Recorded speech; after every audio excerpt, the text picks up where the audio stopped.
저는 남편과 함께 일과 가정을 모두 책임지는 주부로 살고 있습니다. 작은 중소기업에서 사무직으로 일하고 있고 남편 또한 같은 회사 다른 부서에서 근무하고 있어요.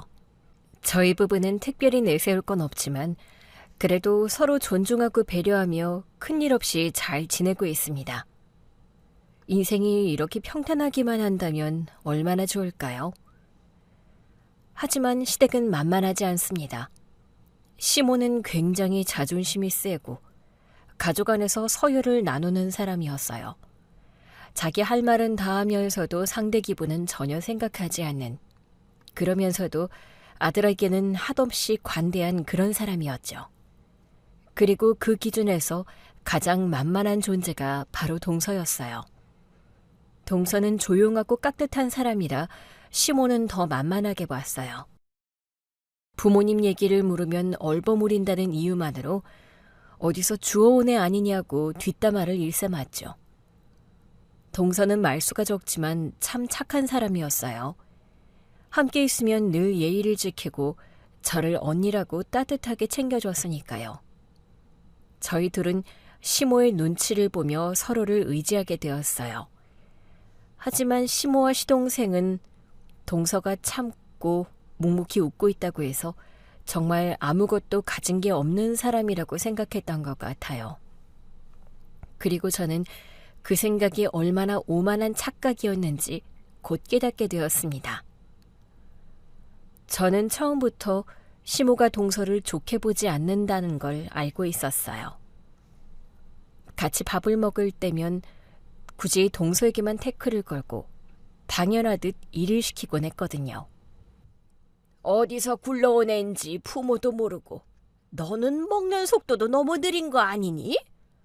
어머님, 저는 먹는 속도가 원래 좀 느려요. 그러니까 눈치가 없다는 소리를 듣는 거야. 그만 먹고 냉장고에 물 좀 더 갖고 와봐.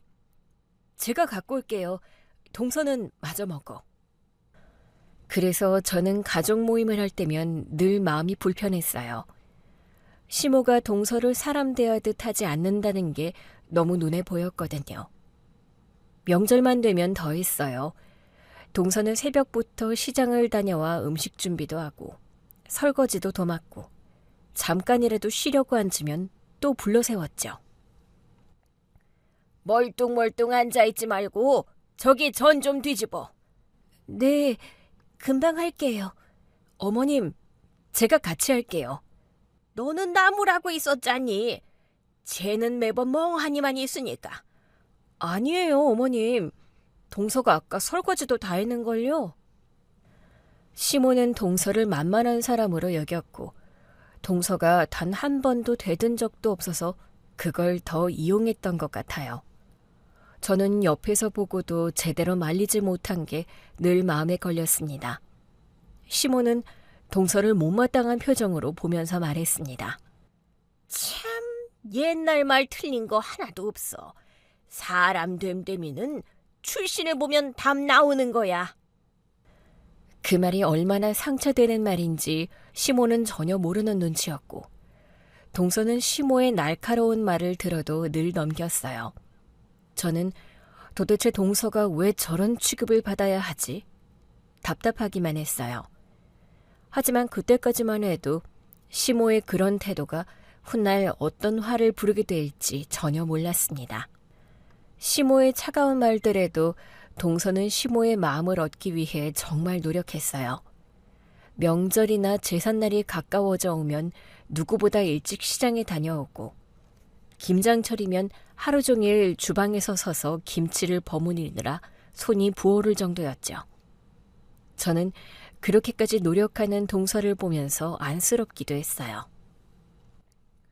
김장김치에 젓갈은 왜 이렇게 조금 넣었니? 저번에 짜다고 하셔서 이번엔 조금 줄여봤어요. 적당히를 몰라? 그러니까 너는 음식 솜씨도 없는 거야?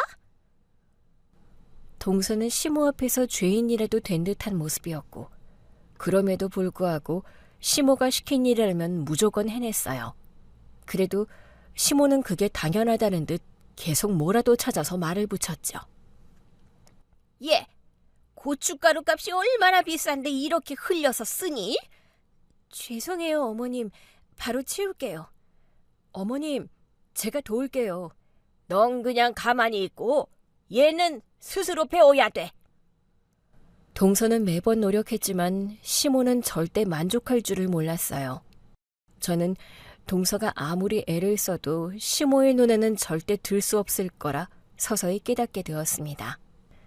하지만 정말 가혹했던 건 동서에게 시모만이 문제가 아니었습니다. 시동생 또한 문제가 컸어요.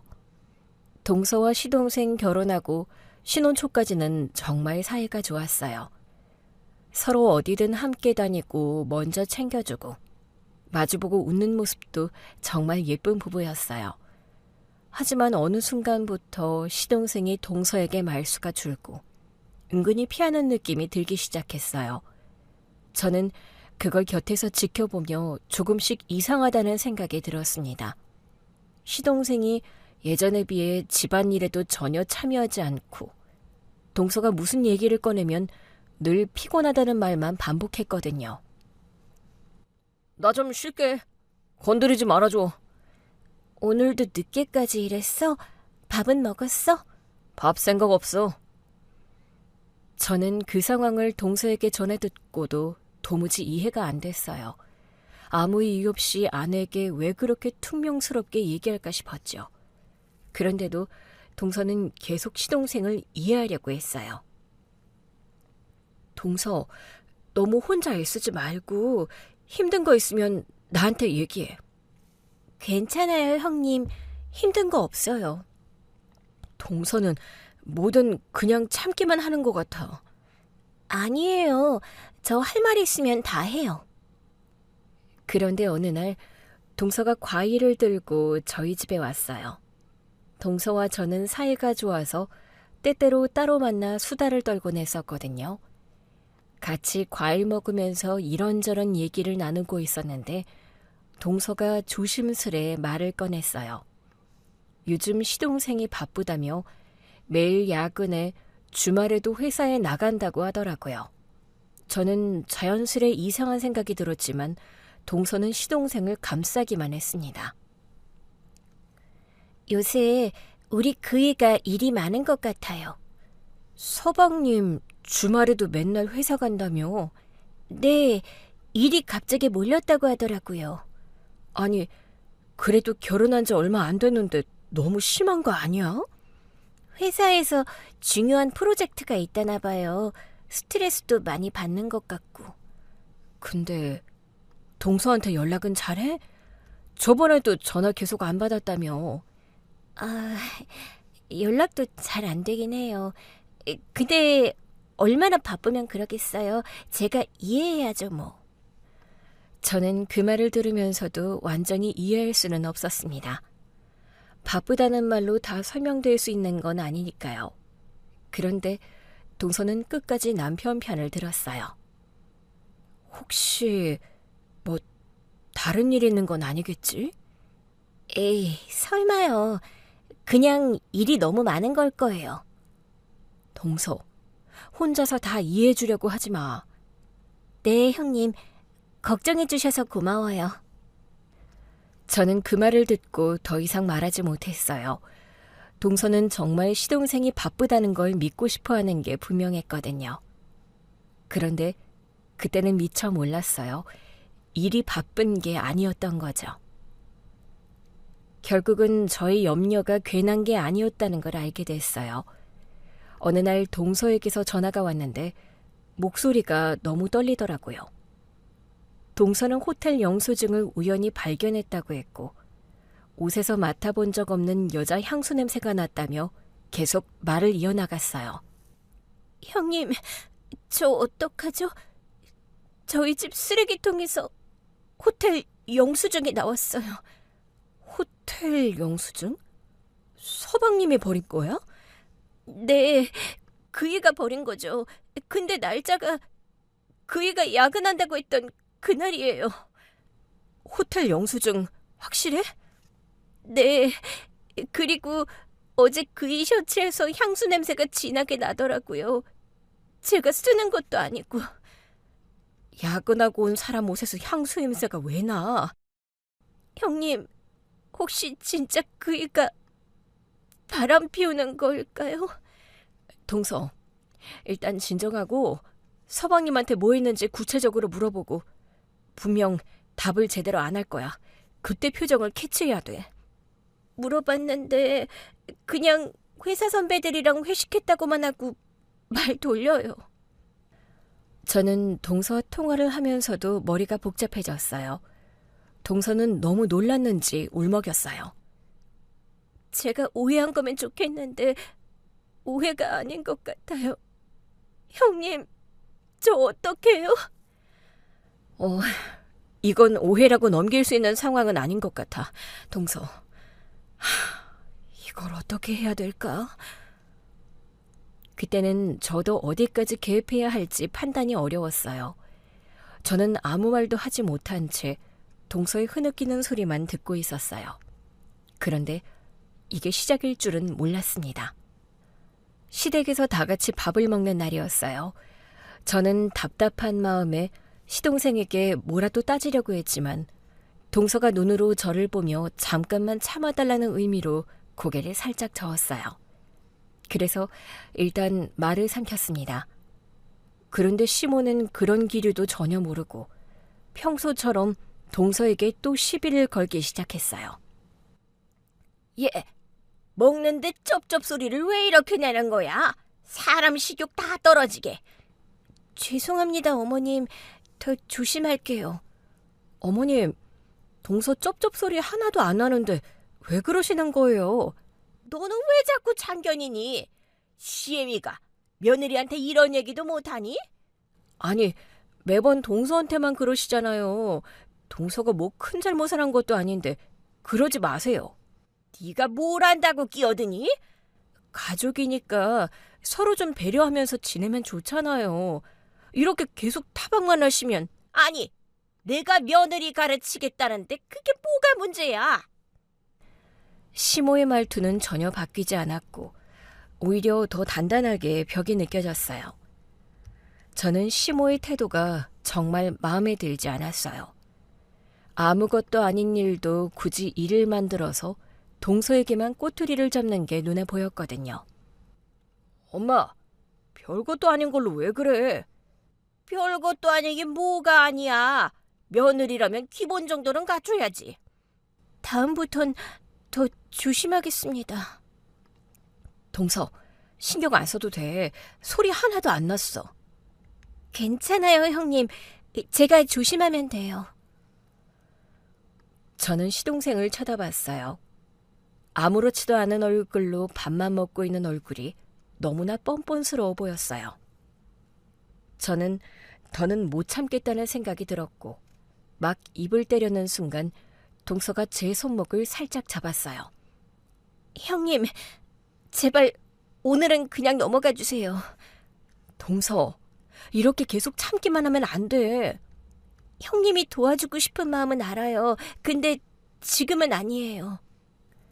동서는 늘 그랬어요. 어떤 상황에서도 늘 따지지 않고 넘어가기만 했어요. 저는 그 모습이 너무 답답했지만 동서가 원하지 않는 싸움을 제가 벌이고 싶지는 않았습니다. 그래서 저는 결국 말을 멈출 수밖에 없었어요. 동서는 집안에 큰 소리가 나는 걸 정말 싫어했거든요. 저는 그 마음을 알기에 한 발 뒤로 물러섰습니다. 며칠 뒤 저는 동서가 혼자 끙끙대지 않기를 바라는 마음에 연락을 했어요. 저희 집에 잠깐 와서 커피라도 마시자고 했고 동서는 고맙다며 바로 찾아왔습니다. 저는 커피를 내려주고 최대한 편하게 이야기할 수 있도록 했어요. 맛은 괜찮지? 동서 내린 커피 좋아하잖아. 형님이 직접 내려주니까 더 맛있어요. 아니, 저번에 어머님 내서 밥 먹을 때 동서가 마음에 걸려서. 아니에요.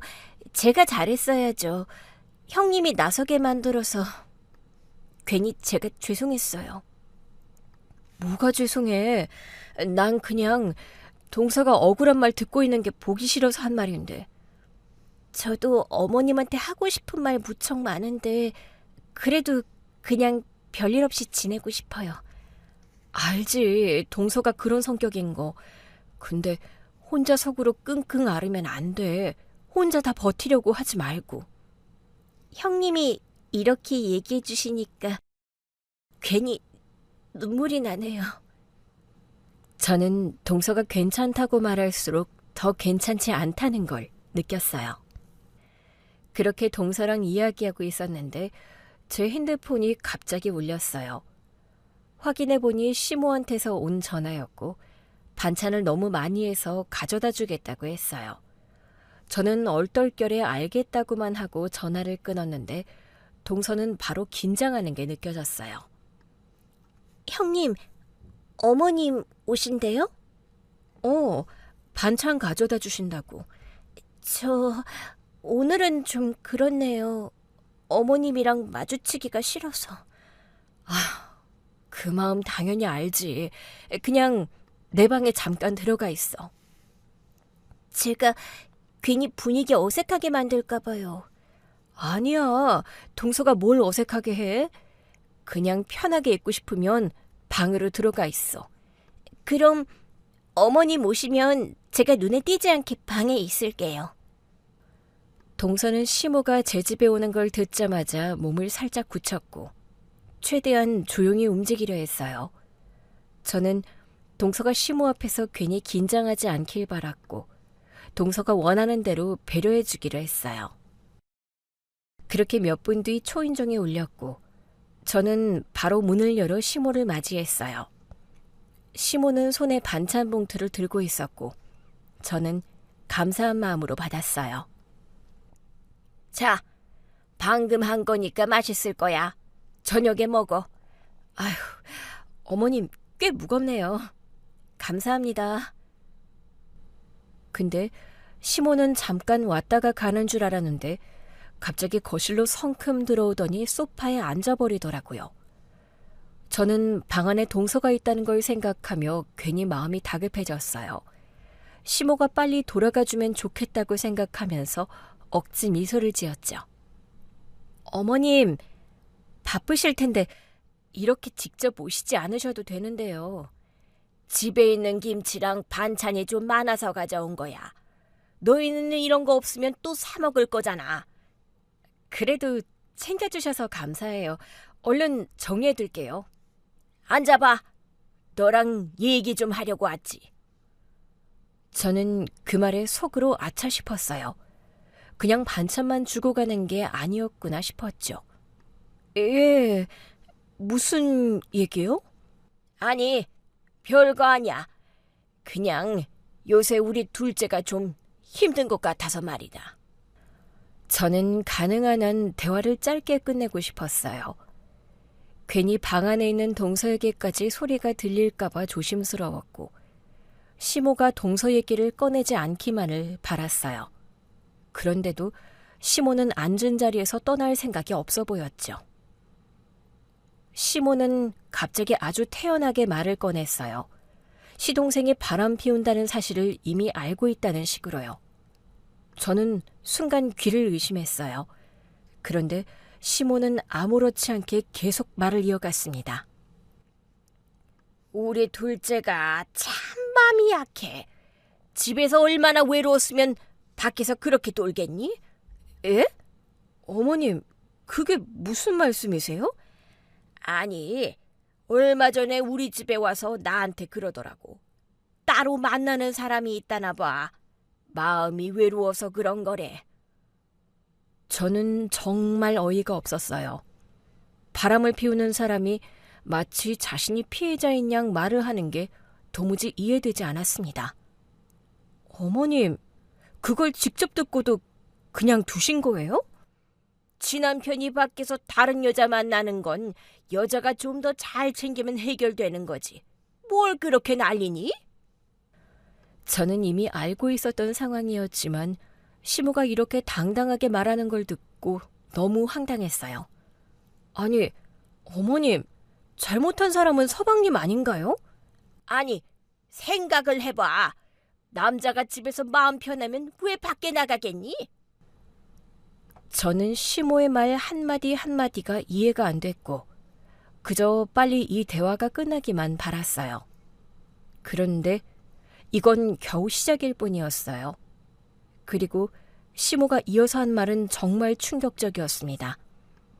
동서가 방 안에 있다는 건 꿈에도 알지 못한 채 저를 바라보며 아무렇지 않게 말을 뱉었어요. 아니, 얼마나 여자가 못났으면 우라들이 바람을 피겠니?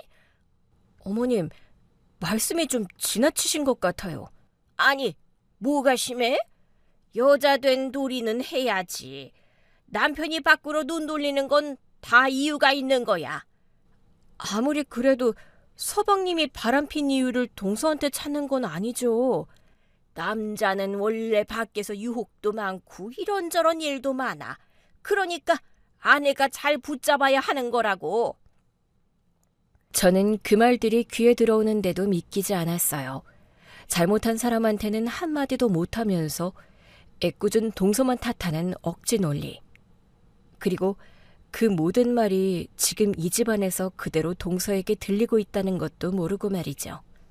저는 손에서 식은땀까지 나더라고요. 그때였어요. 방문이 아주 천천히 열리더니 그 소리가 거실까지 들렸습니다. 저랑 시모가 동시에 고개를 돌리자 동서가 방에서 한 걸음씩 걸어 나왔어요. 방에서 나오는 동서의 표정은 평소와 달리 예사롭지 않았어요. 저는 순간 가슴이 철렁 내려앉았어요. 분명 시모의 말이 전부 들렸을 테니까요. 어머, 너 거기 있었니? 동서는 아무 말 없이 우리 둘을 바라보고 있었고 저는 동서가 어떤 말을 꺼낼지 몰라 숨조차 쉴 수 없었습니다.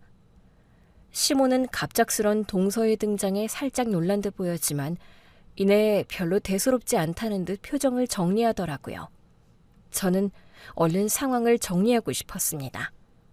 아니, 애가 웅큼하게 왜 아무 말도 안 하고 그 방에 있었어? 그냥 잠깐 있었어요. 그래? 그럼 내가 한 얘기도 다 들었겠네? 시모 목소리에는 전혀 미안함이 없었고 오히려 그래서 뭐 어쩌라고라는 뉘앙스가 담겨 있었어요.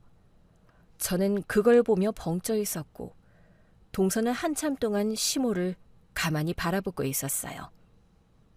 어머님, 지금 말씀 너무 심했어요.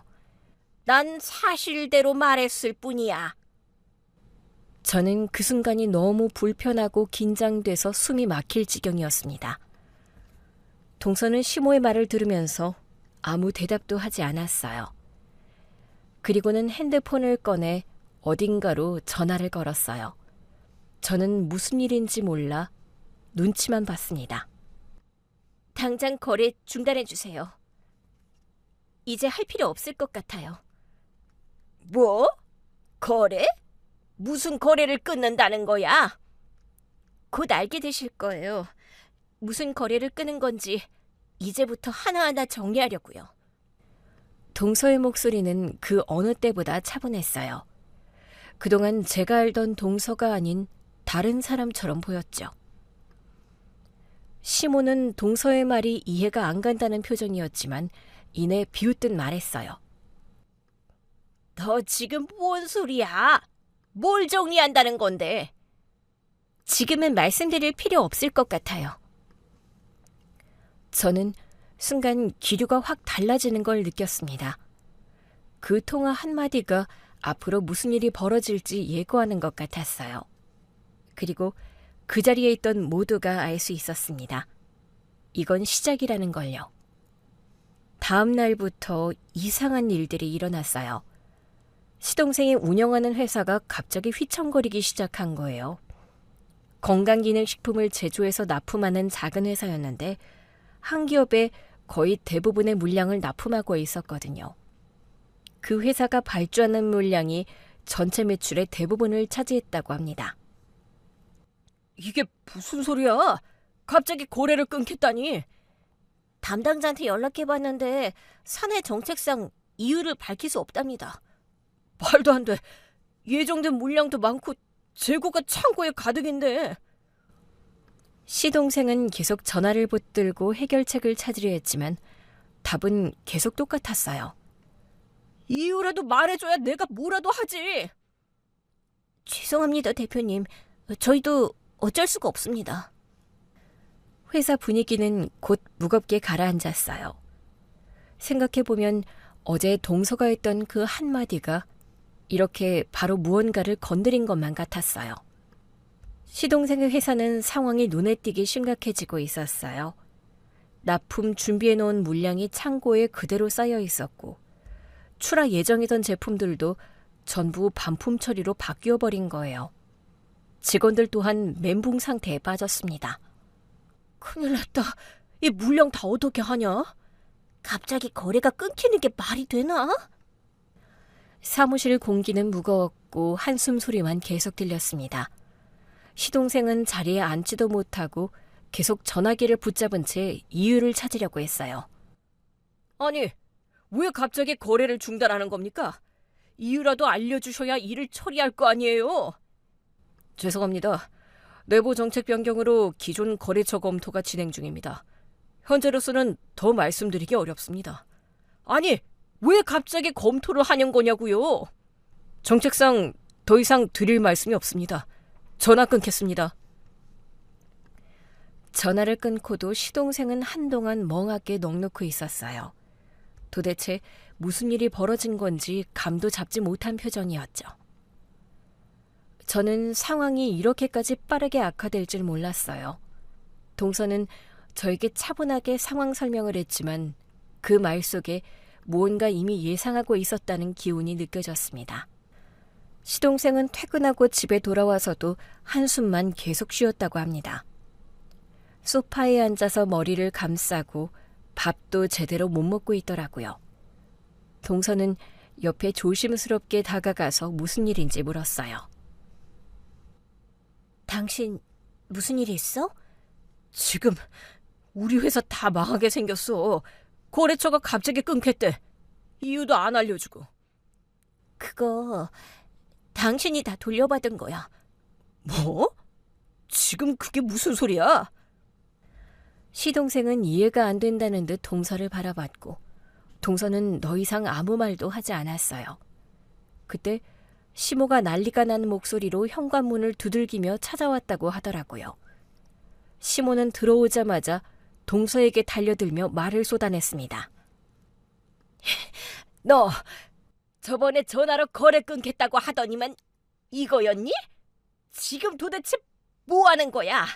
어떻게 우리 둘째가 다니는 회사를 망하게 만들어? 동서는 시모의 모습을 차분하게 바라보고 있었어요. 하지만 시모는 멈출 생각이 없었습니다. 너 같은 애가 어디서 굴러왔는지도 모를 애가 우리 집안에 들어와서 지금 우리까지 욕먹이는 거야? 시모는 동서를 향해 삿대질을 하며 밀어붙였고 동서는 일부러 감정을 숨기는 듯한 목소리로 말을 했습니다. 어머님, 제가 뭘 했다고 그렇게 말씀하세요? 거래는 그냥 잘못된 걸 정리한 것뿐이에요. 시모는 그 말을 듣고 더 크게 소리쳤습니다. 아니, 너 도대체 정체가 뭔데? 너가 뭔데 정리를 했다는 거야? 네가 뭘 안다고? 우리 아들이 얼마나 열심히 살려고 했는데! 하지만 동서는 시모의 고함에도 흔들리지 않고 똑바로 바라보고 있었어요. 전 아무 짓도 한 게 없어요. 제 인생을 다시 제자리로 돌려놓았을 뿐이에요. 시모는 그 말을 이해하지 못한 듯 더 목소리를 높였어요. 제자리? 네 제자리가 어디라는 건데? 넌 내 며느리가 자리 아니니? 저는 제가 노력하면 어머님께서 분명히 받아들여 주실 줄 알았어요. 근데 어머님께서는 처음부터 저를 며느리로 생각하신 적이 없으시잖아요. 그러니까 이제 저도 저를 위해서 살려고요. 저는 이 얘기를 전해 듣고 가슴이 아팠습니다. 동서가 얼마나 오래 참고 버티며 애써왔는지 제가 잘 알고 있었으니까요. 뭐? 너 지금 나한테 대드는 거야? 아니요. 대드는 게 아니에요. 사실을 말씀드리는 거예요. 시몬은 잠시 말을 잃고 동서를 쳐다봤고 저는 그 묘한 정적 속에서 딱 한 가지를 깨달았습니다. 동서는 이제 정말 끝까지 갈 준비가 되어 있었다는 것을 말이죠. 저는 그 순간 시모 얼굴에서 처음 보는 기색을 봤어요. 지금까지는 언제나 큰 소리치고 자기 뜻대로 모든 걸 움직일 수 있다고 생각하던 사람이었는데 동서 앞에서 말문이 막힌 거죠. 그 짧은 정적 후에 시모의 다리가 힘이 풀린 듯 살짝 주저앉더라고요. 이게 무슨 짓이니? 너 감히? 동서는 더 이상 말하지 않았고 그냥 시모를 바라보기만 했어요. 동서의 태도만으로도 시모는 자신이 더는 이 사람을 얕볼 수 없다는 걸 느낀 것 같았습니다. 도대체 내가 뭘 잘못했길래? 잘못 없으세요. 어머님은 그냥 어머님 방식대로 한 거예요. 그럼 왜 이러는 건데? 우리 둘째가 망하게 생겼잖아. 이건 어머님이 만드신 결과예요. 저는 그 말을 들으면서 소름이 쫙 돋았어요. 누구나 알고 있었는데 아무도 말하지 않았던 그 핵심을 동서가 아주 담담하게 꺼내버린 거니까요. 시모는 몸을 덜덜 떨었어요. 너 지금까지 날 속였니? 아니요. 어머님이 저를 속이신 거죠. 우리 가족인 척. 저는 그제야 깨달았어요. 이건 이 집안이 스스로 만든 참사였다는 걸 말이죠. 그리고 이제 막 시작됐다는 걸요. 저는 그제야 동서가 어떤 사람인지 하나씩 알게 되기 시작했어요. 시모는 늘 부모도 없고 가진 것도 없는 애라고 무시했지만 사실 동서는 고아가 아니었어요. 출신을 밝히지 않았을 뿐 동서의 친정은 제약과 헬스케어 분야에서 꽤 유명한 중견기업을 운영하는 집안이었고 그 기업이 바로 시동생 회사의 물량을 80% 넘게 발주했던 그 회사였던 거죠. 그럼 동서 친정아버지가 대표로 계신 거예요? 네, 맞아요. 우리 가족이 하는 회사예요. 저는 너무 놀랐어요. 늘 고생을 자처했던 동서가 사실은 대단한 집안의 딸이었다는 사실이 믿기지 않았거든요. 동서, 근데 왜 그걸 말 안 했어? 굳이 밝히고 싶지 않았어요. 저를 보지 않고 제 배경만 보고 평가받기를 원하지 않았거든요. 근데 지금 생각해보면 그게 잘못했던 것 같아요. 그 말에 저는 한숨만 나왔어요. 동서는 일부러 자신을 낮춰 살았던 건데 시모는 그걸 약점이라고 착각했던 거죠. 잘해줘도 싫어하시고 못해도 싫어하시더라고요. 사실 다시 생각해보면 처음 결혼 준비할 때부터 동서는 모든 걸 철저히 숨기고 있었던 거예요. 예단, 혼수, 집을 해결할 때도 동서는 자신이 그동안 모았던 한도 내에서만 준비를 했었어요. 그런데 그게 오히려 독이 되었던 것 같아요. 부모도 없는 주제에 뭘 바라는 거야? 죄송해요. 제가 많이 부족하죠? 동서는 그럴 때마다 매번 고개를 숙였어요. 저는 그때마다 동서를 감싸기 바빴습니다.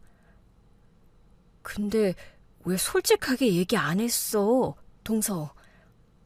그냥 저는 사랑만으로 다 해결될 줄 알았어요. 동서가 미련스러운 게 아니라 그저 그때는 정말 그렇게 믿고 싶었던 마음이 담겨 있었던 것 같아요. 사랑을 선택하고 싶었던 사람. 그래서 모든 모욕을 참고 견뎠던 사람.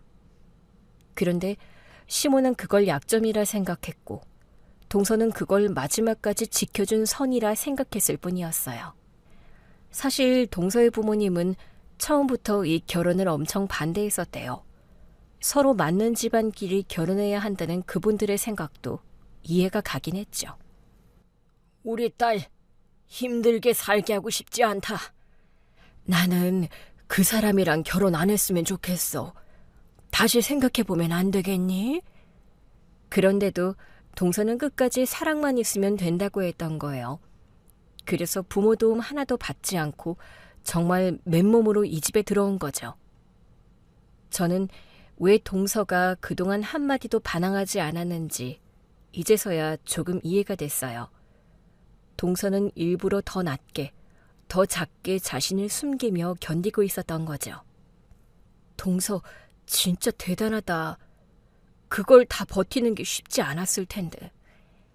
버틴 건 아니었어요. 그냥 시간이 지나면 괜찮아질 줄 알았어요. 그래도 매번 욕 다 먹으면서도 웃고. 웃으면 괜찮아질 줄 알았고 언젠가는 어머님이 마음을 여시겠지 싶었어요. 저는 동서 이야기를 들으며 동서의 부모님 마음이 조금은 이해되기도 했어요. 자식이 어떤 선택을 하든 결국 부모는 그 아이가 행복하길 바라는 게 전부니까요. 그럼 동서는 부모님이랑 진짜 한 번도 연락 안 했던 거야? 네, 부모님도 제가 너무 고집세니까 포기하셨고 저도 연락을 안 했어요. 부모님이 많이 속상하셨겠다. 저도 알아요. 정말 제가 불효자예요. 에이, 불효자라니. 저는 제가 잘 사는 모습 보여드리고 싶었어요. 사랑받고 예쁨 받으면서 지내고 있다고. 근데 그게 아니었잖아요. 오히려 욕바지처럼 살고 있는데 다시 연락드리고 싶어도 드릴 수가 없었어요. 아니야, 그렇게 말하지 마. 아니에요, 맞아요. 제 선택으로 여기까지 온 거니까요. 부모님이 걱정 많이 하셨을 거야. 자식 일에는 다 그렇지 뭐. 그래서 부모님한테 다시 연락드리기가 더 힘들어졌었어요. 그 말에 저는 괜히 마음이 꽉 막힌 것처럼 답답해졌어요. 동서가 얼마나 오랫동안 혼자 버텨왔는지 너무 느껴졌거든요. 동서는 그렇게 부모님의 만류에도 시동생을 선택한 뒤 몇 년 동안이나 친정과 연락을 끊고 살았다고 했습니다. 사랑만 있으면 괜찮을 줄 알았던 거죠. 하지만 결혼 생활은 생각처럼 흘러가지 않았고 시간이 지날수록 외로움만 더 깊어졌다고 했습니다. 그래도 동서는 부모님께 자신이 힘들다는 말을 차마 할 수 없었다고 했습니다. 부모님이 제 걱정 많이 하셨겠죠? 그럼 당연하지. 얼마나 보고 싶어 하셨겠어. 그 말을 하고는 동서는 금방이라도 눈물을 흘릴 것처럼 표정을 지었습니다. 후에 들은 얘기로는 동서의 친정 아버지 또한 시간이 갈수록 마음이 불편해졌다고 합니다.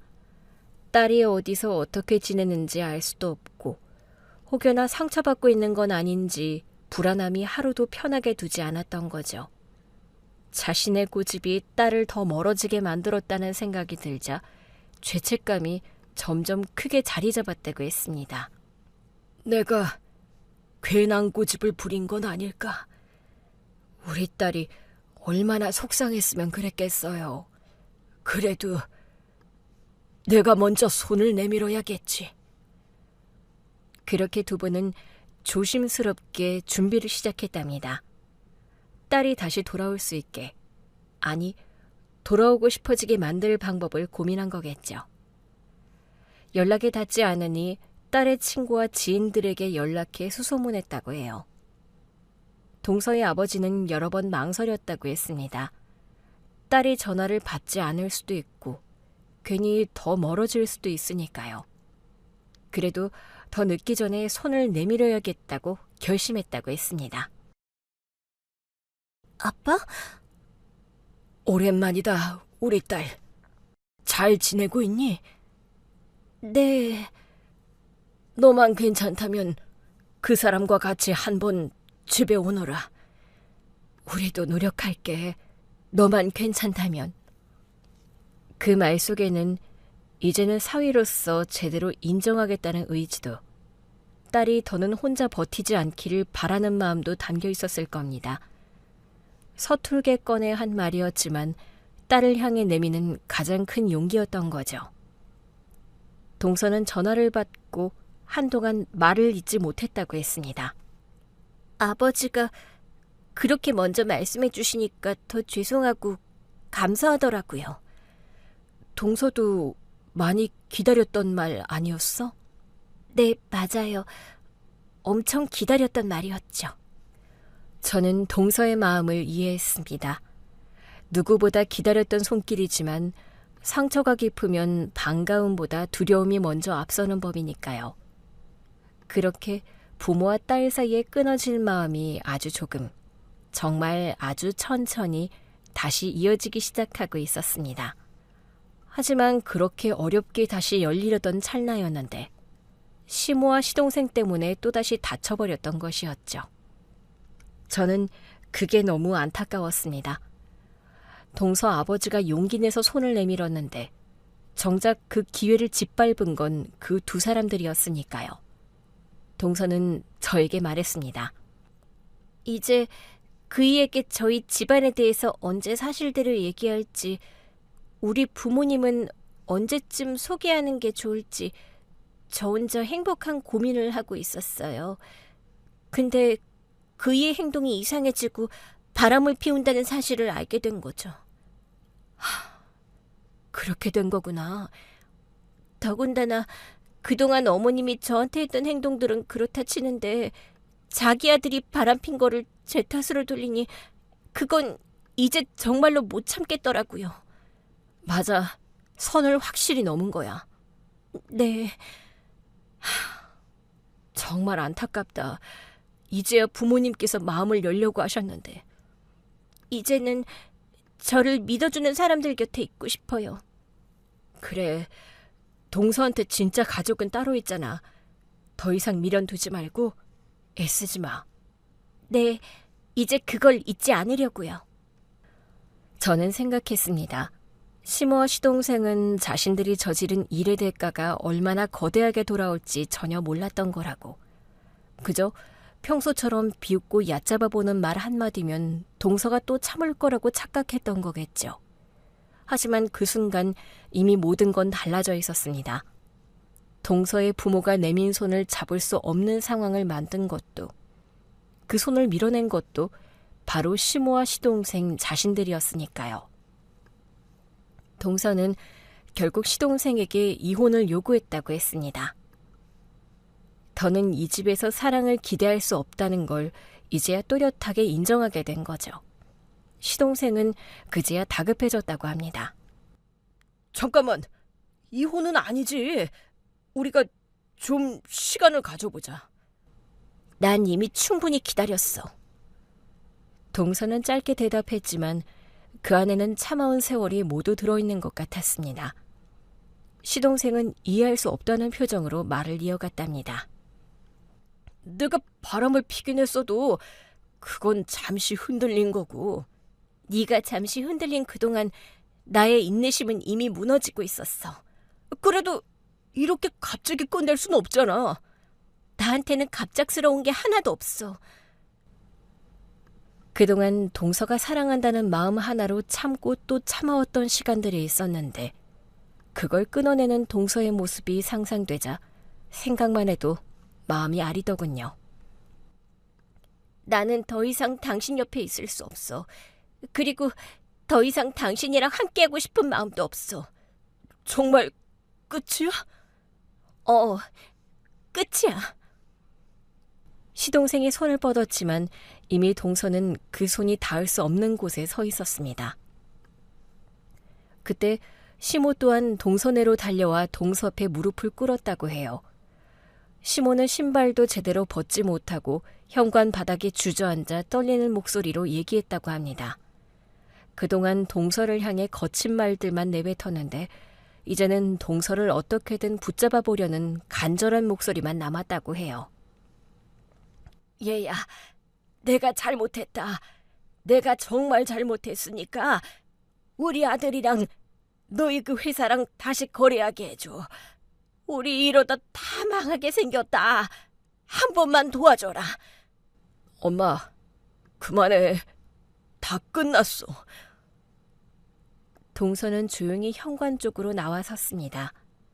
무릎 꿇은 시모를 내려다보며 한참 아무 말도 하지 않았습니다. 그동안의 상처들이 머릿속에 스쳐 지나간 듯 했습니다. 어머님, 전 어머님을 망하게 하려고 한 게 아니에요. 알지. 내가 다 잘못했어. 그러니까 제발. 저는요, 그냥 있는 그대로의 저를 봐달라고 했던 거예요. 그래, 미안하다니까. 시모의 손이 동서의 바짓단을 붙잡으려 하자 동서는 한 걸음 뒤로 물러섰습니다. 어머님이 무릎 꿇는다고 해서 과거가 없어지는 건 아니에요. 그럼 뭘 하면 되는데? 내가 뭘 하면 너가 마음을 다시 돌릴 수 있겠니? 어머님, 아니, 저 사람과는 이제 거래가 끝났어요. 그리고 어머님과 저와의 관계도요. 안 돼. 얘야. 제발. 시모의 울음 섞인 목소리가 울려 퍼졌지만 동서는 더 이상 시모를 바라보지 않았습니다.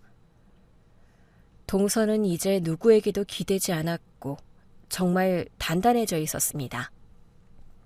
예전 같았으면 이내 시모를 용서하고 여린 마음으로 다시 받아주었을 텐데 지금 동서는 그런 기색 없이 담담하게 시모를 바라보고 있었습니다.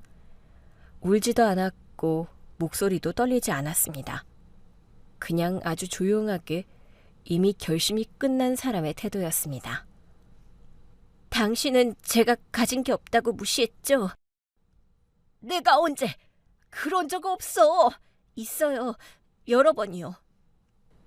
이제는 시모의 말을 흘려듣지도 더 이상 참지도 않았습니다. 동서는 그동안 모욕당한 한마디 한마디를 정확하게 기억하고 있었습니다. 앞으로는 당신들이 아무것도 가질 수 없게 할 거예요. 동서의 그 말은 아무것도 아닌 경고가 아니었습니다. 나지막했지만 단단했고 누구도 꺾을 수 없을 만큼 확실한 선언이었습니다. 저는 그 순간 깨달았습니다. 복수라는 말이 거창한 게 아니더라고요. 그동안 뺏기고 짓밟혔던 걸 되찾는 것. 그게 동서가 선택한 정의라는 걸요. 시모는 아무 말도 하지 못했습니다. 그 말이 위협이 아니라 현실이 될 거라는 걸 이미 알고 있었던 것 같아요.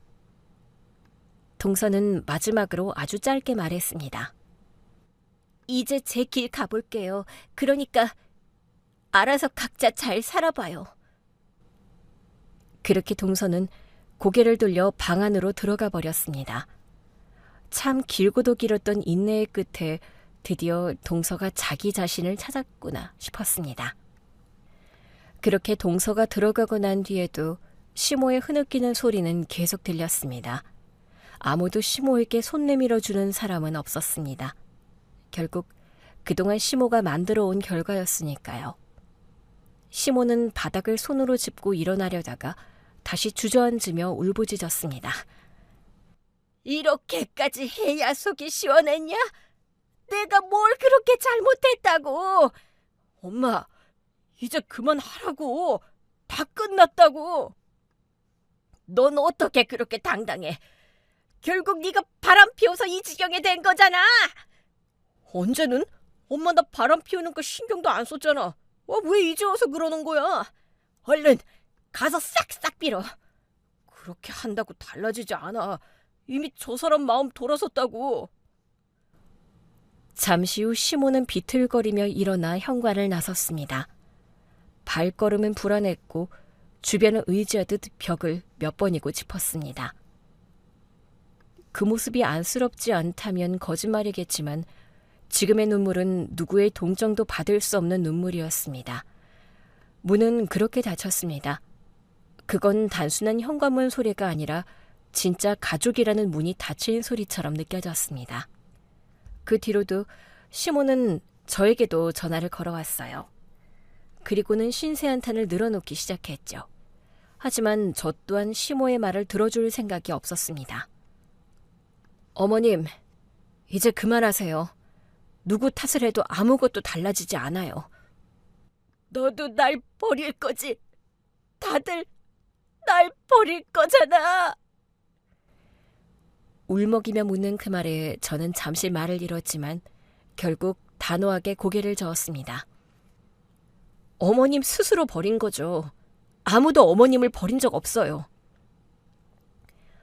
시모는 제 말에 아무 대답도 하지 못했습니다. 그제야 자신이 얼마나 많은 사람을 밀어냈는지 조금은 실감한 느낌이었거든요. 그 일 이후 저희 부부도 더 이상 시모를 감싸줄 이유가 없다고 느꼈습니다. 가족이라는 말만 앞세워 며느리와 아들을 이용해왔던 시모의 모습이 떠올랐고 그걸 감당하며 살아갈 필요는 없다는 결론이 자연스럽게 나왔습니다. 남편도 고민 끝에 제게 말했어요. 나는 이번 일로 우리 엄마한테 정말 질렸어. 더 이상 엄마한테 연락하고 싶지 않아. 그동안 재수 씨한테도 함부로 하는 모습 보면서 참고 또 참았는데 이제는 더 이상 못 버티겠어. 당신도 너무 고생 많았어. 그래, 당신도 많이 지쳤지? 나도 엄마니까 마음이 쓰이긴 해. 근데 너무 지쳤어. 당신까지 무너지면 안 돼. 우리 이제 우리 생각하면서 살자. 그래서 저희는 더 이상 시모의 연락을 받지 않았습니다. 시모가 남편에게 몇 번이고 전화를 걸어왔지만 남편은 핸드폰을 멀리 밀어놓고 한숨을 내쉬었습니다. 이제는 가족이니까 참아야 한다는 말이 아무 의미도 없었습니다. 오히려 그 말이 우리를 계속 묶어두는 족쇄였다는 걸 깨닫게 됐어요. 저희는 누구의 희생도 강요되지 않는 관계, 누구도 일방적으로 이용당하지 않는 관계만 남기기로 했습니다. 그렇게 저희 부부는 시모와 시동생과 더 이상 마주하고 싶지 않았습니다. 그렇게 시모와 시동생은 한순간에 기댈 곳을 잃었습니다. 시동생 회사는 거래처가 끊기면서 직원들까지 하나둘 떠났고 더 이상 수익을 올릴 수 없게 되자 회사 자체가 존폐 위기에 처하게 되었습니다. 또한 주변인들도 그들에게 등을 돌렸습니다. 예전에 시모가 사람들에게 해왔던 말과 행동이 고스란히 돌아온 것 같았습니다. 동네에서도 소문이 났는지 누구도 시모에게 연락하지 않았고 도움을 주려는 사람도 없었습니다. 모두가 그렇게 서서히 멀어졌습니다. 저희 부부는 그 소식을 건너 듣고도 아무 말 하지 않았습니다. 결국 다 자기들이 자초한 거지. 맞아. 우리가 할 수 있는 건 이제 아무것도 없어. 예전 같았으면 남편은 죄책감에 흔들렸을 텐데 이번에는 달랐습니다. 남편도 제대로 현실을 본 겁니다. 시모가 그동안 얼마나 다른 사람들을 깔보고 살았는지, 그게 지금 어떤 결과를 가져왔는지 말이죠. 나도 한동안 엄마 말만 믿고 살았는데 이제는 다 보이는 것 같아. 상황이 바뀌면 본 모습이 드러나나 봐. 앞으로는 우리만 보자. 우리는 좋은 일만 만들어가자. 응, 여보. 그들의 몰락을 기뻐할 마음은 없었습니다. 그저 우리에게 상처를 주며 살아온 사람이 스스로 만든 길을 밟고 있을 뿐이었어요. 더 이상 우리 삶을 흔들지 못하게 된 것만으로 충분했습니다. 그렇게 저희는 시모와 시동생을 완전히 뒤로하고 우리 삶을 차분히 다시 꾸려가기 시작했습니다. 동서는 결국 친정으로 돌아갔다고 들었습니다. 오랫동안 거리를 두었던 부모님과 형제들이 아무 말 없이 동서를 안아줬다고 했어요. 반응이 어떨까 걱정했을 텐데 부모님은 그저 딸을 품에 안고 이렇게 늦게라도 돌아와줘서 고맙다고만 하셨다더군요. 동서가 큰 짐을 내려놓은 듯한 목소리로 제게 말했습니다. 형님, 이제야 제자리에 돌아온 것 같아요. 잘했어. 동서가 행복한 곳이 바로 동서가 있어야 될 자리야. 이제는 다시는 저를 낮추지 않을 거예요. 저는 그 말을 들으며 그동안 동서가 어떤 마음으로 참고 버텼는지 조금이나마 알 것 같았습니다. 시모와 시동생의 눈치를 보며 하루하루 버텼던 동서가 이제는 자신을 지켜주는 가족과 함께 평범한 날을 보낼 수 있다는 게 정말 다행이었습니다. 앞으로 뭐든 다시 시작해보려고요. 동서가 하고 싶은 거 다 해. 그게 제일이야. 동서는 더 이상 혼자가 아니었습니다. 스스로를 지킬 힘도 지켜줄 가족도 있었으니까요. 저 역시 마음 깊은 곳에서 안도감이 느껴졌습니다. 누구에게도 휘둘리지 않는 동서의 새 삶이 시작된 것이니까요.